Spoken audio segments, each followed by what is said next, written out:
Alright, Railroad Accounting Principles, Final Report, September 1st, 1987, Volume 2, Detailed Report. Railroad Accounting Principle Board. Um, President of Senate and the Speaker of the House of Representatives enclosed the detailed report for the Railroad Accounting Principle Board.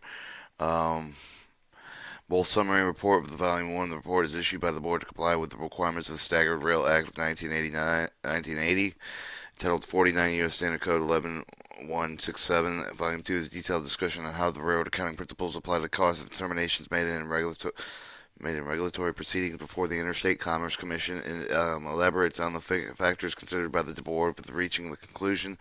Although individual numbers are preferred approaches to certain issues of the board, anonymously in its decision to publish both volumes of the report. Charles A. Busher, Chairman.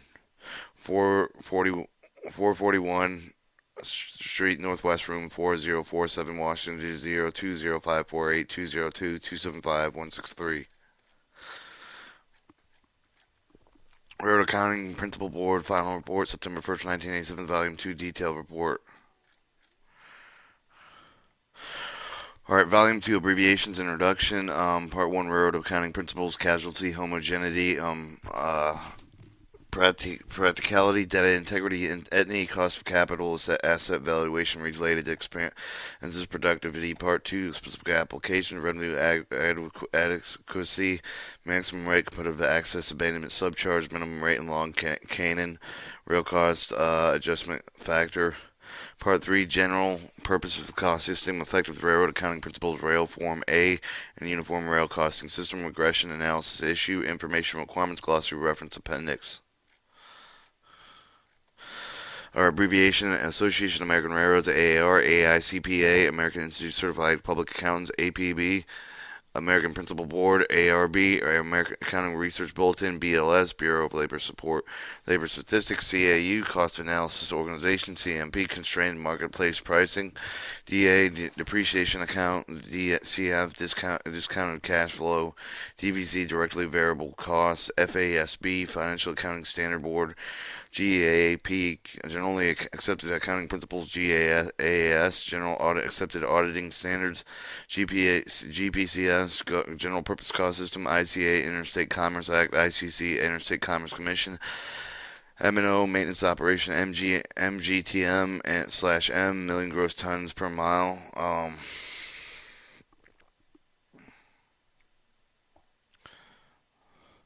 NCTLV, and NLV,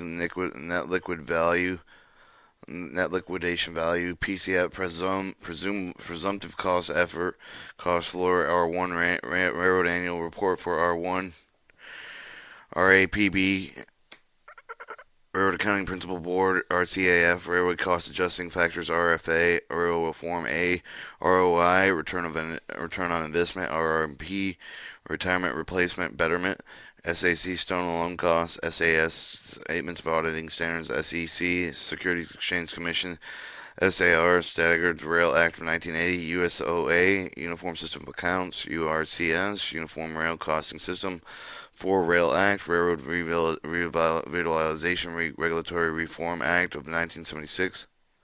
It's the 4R Act. Alright, in introduction, in accordance with the congressional mandate of the Railroad Accounting Principles, has established 8 Railroad Accounting Principles to govern the determination of the cost of specific regulatory purposes. The Railroad Accounting Principle Board describes the principles for these application in the document. Volume 1 purpose is published separately and indicates the principles basically describing regulatory circumstances for the principle will apply, outlines for the principles that are intended to have existing in the Interstate Commerce Commission practices. This volume and the volume 2 discuss the matters with a great deal, with explains the main alternative principle for the Railroad and Accounting Principle Board, or determining its deliberations of the factors that contributed with the conclusion reached by the Railroad Accounting Principle Board.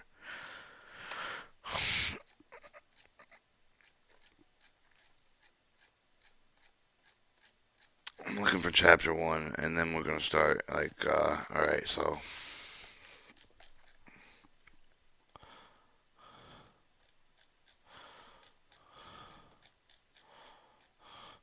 All right. Legislative background: the Railroad Rehabilitation Regulatory Reform Act of 1976, or 4R Act, was enacted with the Congress to improve the financial viability of the nation's railroad. Legislation made a number of the sweeping changes to the railroad regulatory environment until emphasized the need for the Interstate Commerce Commission to use accurate accounting costs and data. In response to the Interstate Commerce Commission revised and expanded the prescribed regulatory accounting system, the Uniform System of Accounts of 1978, the Interstate Commerce Commission began with the program to replace the Rail Form Act with the cost system that is published.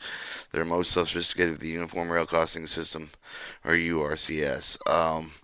The Railroad Funding Railway Form A and the Uniform Rail Costing System account allocation system, the statistically technical techniques to generate variable unit costs with the annual expense of operating in the form of the Interstate Commerce Commission. Road Funding Form A was originally developed in 1939, used by the USAO, or Uniform System of Accounts, developed in 1907, underlying the statistical studies, last updated in 1972. The Uniform Rail Costing System, which has not been yet approved a regulatory costing purpose routes for the provides for the U.S.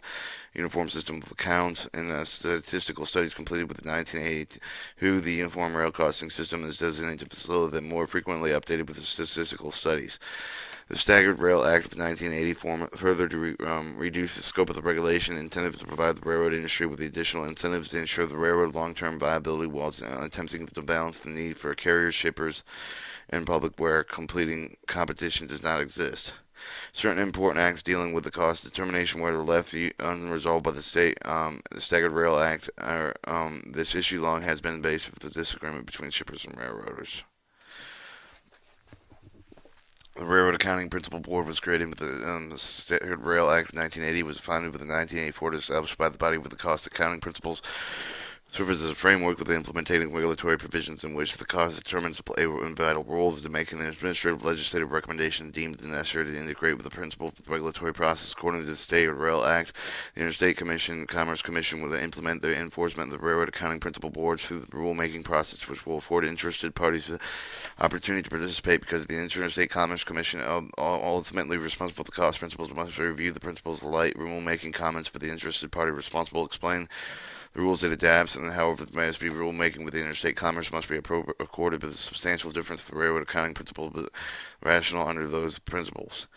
During the during the past 2.5 years, the railroad accounting principle has considered various issues with the proposed principle relating with the staff research consultant with the Interstate Commerce Commission proceedings and public comment. The Railroad Accounting Principal Board published a notice in February 20th, 1985, inviting the public set comment the issue of the Railroad Accounting Principal Board should address subsequent. The Railroad Accounting Principal Board published a notice with the rail January 31st, 1986, Federal Register, inviting the public comment for the purpose of solutions or issues, questions contained with the Railroad Accounting Principal Board discussion memorandum. The Railroad Accounting Principal Board published a notice at February 20th, 1987, with the Federal Register, inviting the public comment for the written form of the proposed principal recommendations contained in the Railroad Accounting Principal Board.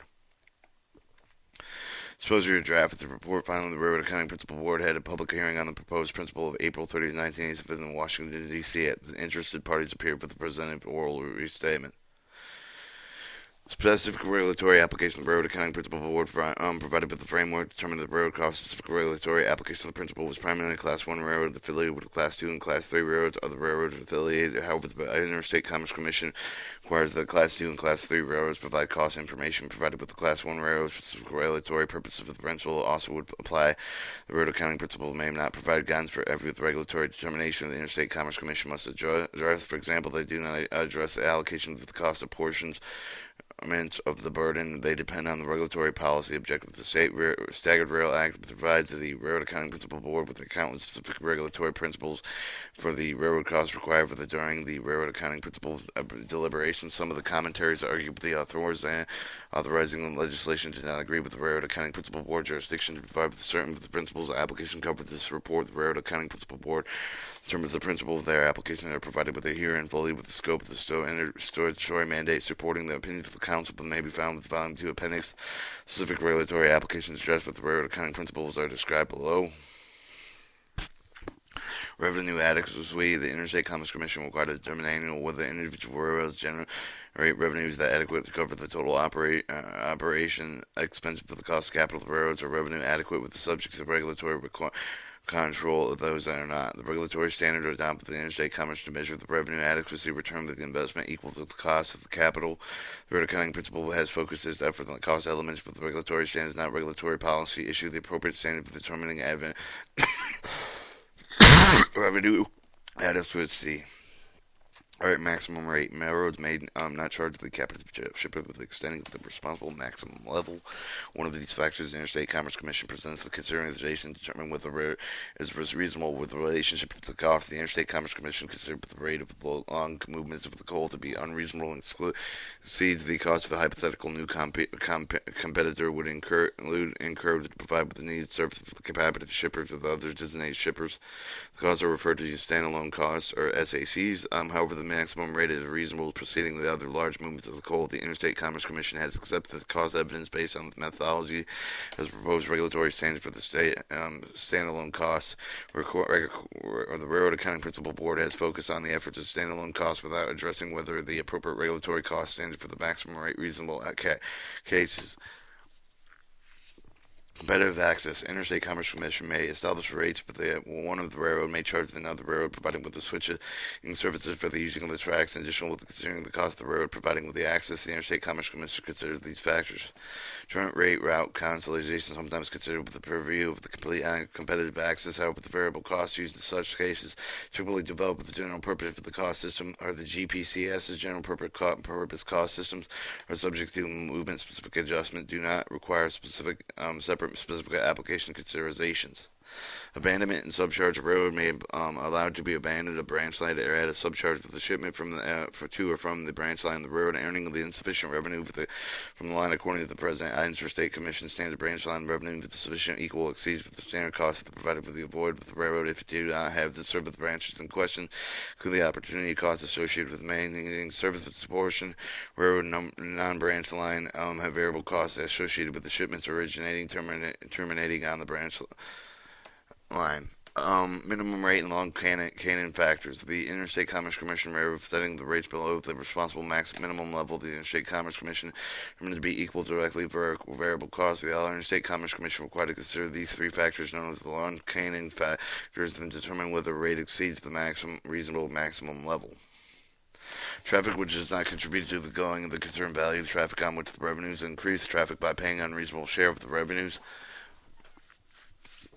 Railroad Accounting Principle Board addressed by the Interstate Commerce Commission rate with a reasonable equipment with the long-range canon factors in the terms of the determination minimum cost, which must be recovered for the contributed with the going on the concern for the value of the determination same with the cost. The two remaining long canon factors have involved in the managing price and efficiency cost subsidizing and consideration rule of the cost is not clearly defined in the current Interstate Commerce Commission policy. Consequently, subsequent reference to the minimum rate long canon factors portion only of the first three long canon factors. Your rail cost adjusting factor. Railroads are permitted to seek the recovery of the inflationary cost increase from the minimal regulatory involvement in indexing tariff rates. These recoveries, such as the using of the index cost, known as the railroad cost adjusting factor. The railroad cost adjusting factor is computed with the forecast and index industry-wide railroad input prices comprised with labor, fuel, material supplies, and equipment, and depreciation and other expenses. General purpose costing system. In the interstate commerce, the general purpose cost is a regulatory device that estimates the variable costs that are used in certain specific regulatory applications. For example, the Interstate Commerce Commission has a regulatory jurisdiction only over traffic with the tariff rates compared with the percentage basis for the carrying the railroad variable cost of the traffic exceed the statutory threshold. The statute requires that the general purpose costing system calculate the variable cost. The general purpose costing system may be used to estimate elements moved with the cost of and other proceedings of those involved in the maximum rate competitive access to abandonment subcharge. More detailed approaches are not justified. General purpose costing system reported expenses are related to the reported output with applying with the rational equations such as those related to the railroad Rail Funding Act and the Rail Form A and the Uniform Rail Cost System. These expenses aggregate the reconciled with reported operating expenses determine the general accepted accounting principles, or GAAP. However, the cost capital is computed with including the using estimated variable to variable cost, then used with compute the variable unit cost for the output to the variable unit cost multiplied by the appropriate measure of the output, called service units for the movements involved. Railroad 1 Accounting Principles.